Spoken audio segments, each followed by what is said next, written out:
Hai, nama saya Charles, NPM saya 1842119. Saya hari ini ingin membahas tentang case study manajemen keuangan yang merupakan lanjutan dari UTS manajemen keuangan kemarin. Dan ini adalah contoh soalnya. Milestone Co adalah perusahaan yang sedang mengevaluasikan investment proposal ke manufaktur produk Bilo. Initial investment-nya itu adalah 1.800.000.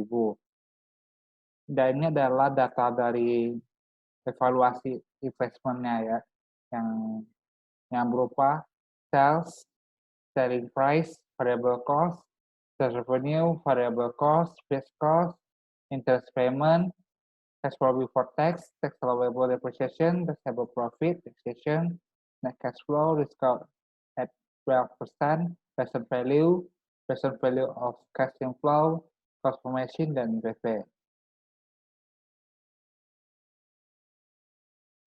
Dan juga ada informasi tambahan dari soal tersebut, yaitu relevant fixed cost-nya itu sebesar 150.000 yang merupakan current price term. Yang kedua, sales and production volume itu sama dengan sama dan tidak memiliki finished good. Yang ketiga tuh corporation tax rate itu 22%, depresiasinya 25%, selling price inflation-nya 4,2% per tahun, dan variable cost-nya itu 5% per tahun, dan inflation-nya 3% per tahun. Investment tidak memiliki scrap value. Dan investment itu akan finance 1.500.000 pada 10% loan per tahun.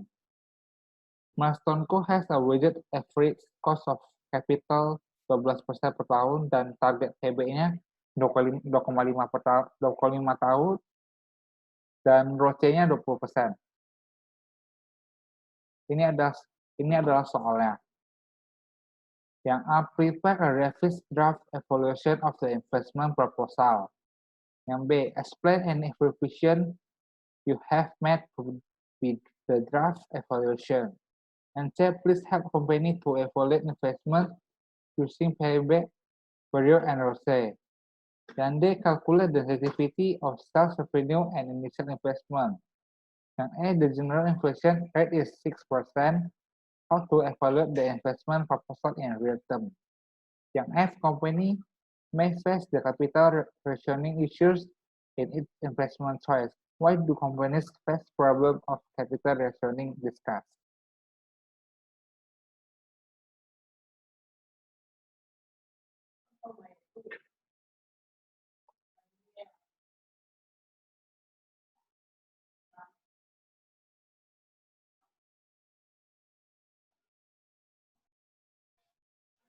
Ini jawaban yang A. Selling price yang tahun pertama 26,05, yang tahun kedua 27,14, tahun ketiga 29,42, tahun keempat 31,83. Didapatkan dari 20 sales price yang sales price yang pertama 25, 25, 26, 27 itu dikali dengan 104,2%. Yang tahun pertama pangkat 1, yang tahun kedua pangkat 2, yang tahun ketiga pangkat 3, yang tahun keempat pangkat 4. Dapatlah begini, 26,05, 23,14, 29,42, 31,83. Sales unit per year itu dari soal 95.000 tahun pertama, tahun kedua 100.000, tahun ketiga 150.000, tahun keempat 150.000 juga.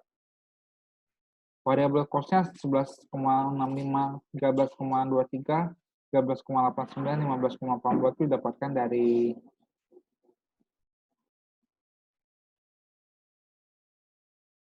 dari variable cost yang pertama kan 11, 12, 12, 13. Dikali dengan ini 105%. 105%. Soalnya kan di sini kan diketahui bahwa variable cost inflation-nya 5%, dan fixed cost-nya 3%. Jadi dikali 5%. dikali 105%. Dapatnya 11,55, 13,23, 13,49, 15,80. Sales revenue didapatkan dari ini. Yang sales price yang ini, yang 4,2%, after inflation 4,2%, totalnya itu dimasukkan ke sales revenue yang di sini. Variable cost-nya juga didapatkan dari yang ini dikali dengan 95.000, 11,55 dikali 95.000. Yang kedua juga begitu. Yang ketiga atau keempat juga begitu. Fixed cost-nya itu 154.000 didapatkan dari 150.000. 150.000 itu dari ini. Fixed cost yang kan 150.000. 150.000 dikali dengan 3%. Dikali 3%. Dapatnya beginilah. Tapi tahun kedua itu 150.000 dikali 3% pangkat 2. Tahun ketiga juga pangkat 3, tahun keempat juga pangkat 4. Jadi hasilnya seperti ini. Interest payment yang tahun pertama, tahun kedua, ketiga, dan tahun keempat itu tidak ada karena tidak memiliki scrap value. Cash flow before tax-nya itu dijumlahin dari sales revenue, variable cost, sama fixed cost itu dapatnya cash flow before tax. Tax allowable depreciation itu didapatkan dari depresiasi 450.000, dapatkan dari yang cash flow before tax itu dikali dengan 25%. Soalnya yang di sini kan 25%. Depresiasi 25%. Dan juga yang lainnya. Taxable profit itu setelah itu dikurangin dapatnya taxable profit. Depreciation itu didapatkan dari taxable profit dikali dengan 22%. Dapatlah after tax cash flow 213 dan 24 dan seterusnya. Setelah itu tax allowable depreciation itu dijumlahin lagi. Kan tadi kan udah dikurangin depresiasinya, sekarang ditambahin lagi depresiasinya. Dapatlah after tax cash flow.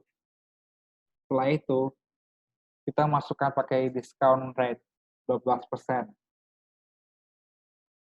Setelah dibagi, dapatlah present value-nya.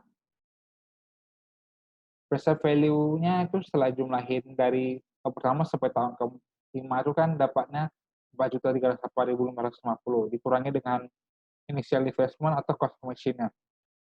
Dapatlah NPV-nya 2.508.550.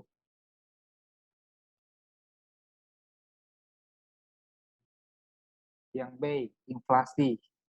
Inflasi telah diterapkan dalam sales price, variable cost, fixed cost. Yang saya ubah dalam laporan itu adalah menghitung inflasi tersebut, di mana di laporan lama tidak menghitung inflasi dengan betul dan benar. Tax allowable depreciation. Depresiasi yang digunakan di laporan lama tersebut tidak sesuai informasi yang diberikan pada soal, di mana metode depresiasi yang seharusnya digunakan adalah metode reducing balance, bukan trade line. Decision. Teks tahun kelima dihilangkan adalah salah satu perilaku yang bisa memengaruhi keputusan pada saat investasi. Karena teks pada tahun kelima bisa memengaruhi besar pada MPV yang kita hitung. Interest payment. Interest tidak masuk karena adanya BACC 12%, di mana BACC sudah terikut percentage interest.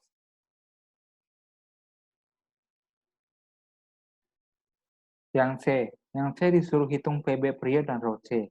PB period itu dihitung dari jumlah dari OCI, other comprehensive income, yaitu pertama initial investment 1.800.000, yang tahun pertama, kedua, 3, 4, 5 itu dipakai dengan jumlah dari other comprehensive income. Setelah itu didapatkan 1.800.000 dikurangin dengan 324.729.000, dapatnya 1.223.000, yang tahun pertama dijumlahin dengan 577.000. Yaitu jawabannya 1 tambah 7, yaitu 1 tahun 7 bulan. Statement itu boleh diterima karena PP periode yang ditawarkan tidak melebihi jangka waktu maksimal 25 tahun. 2,5 tahun. ROC-nya didapatkan dari 713.000 tambah 724.715, 1.714.718, 1.055.494, 324.729, 3.943.129. Setelah dihitung, dapatlah ROC-nya 43,81%. Teman itu boleh diterima karena ROC yang didapatkan telah menembus angka ROC minimal 20%.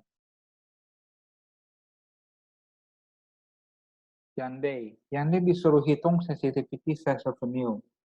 Revenue atau pertama, kedua, ketiga, dan keempat itu dapatnya begini. Dimasukkan PVIF 12%, yaitu 1/1 tambah 12% maka 1, 2, 3, 4 dapatnya begini, dapatlah PV begini. Total PV of revenue itu setelah dijumlahin dapatnya 10.548.354. MPV-nya itu 2.508.250. Sensitivity of revenue itu yaitu 29,59%. Statement ini, jika revenue berkurang 29,59%, maka NPV akan 0. Jika revenue berkurang lebih dari 29,59%, maka NPV akan menjadi negatif dan proyek menjadi acceptable. Initial investment. Initial investment 1.800.000 dikurangi dengan NPV, yaitu 2.508.050 yang berada di atas ini. Dan juga jika nilai initial investment yang harus dibayar meningkat 139%, maka NPV akan 0. Jika meningkat lebih dari 139%, maka NPV akan negatif dan proyek menjadi tidak acceptable. Yang terakhir itu disuruh cari capital rationing-nya itu. Capital rationing itu adalah teknik untuk memilih proyek yang memaksimalkan nilai perusahaan ketika modal terbatas. Yaitu nilai investment itu 1.800.000 dikurangi dengan loan-nya 1.500.000. Dapatlah 300.000. Sekian pembahasan dari saya. Jika ada kesalahan, saya minta maaf. Terima kasih atas penontonnya.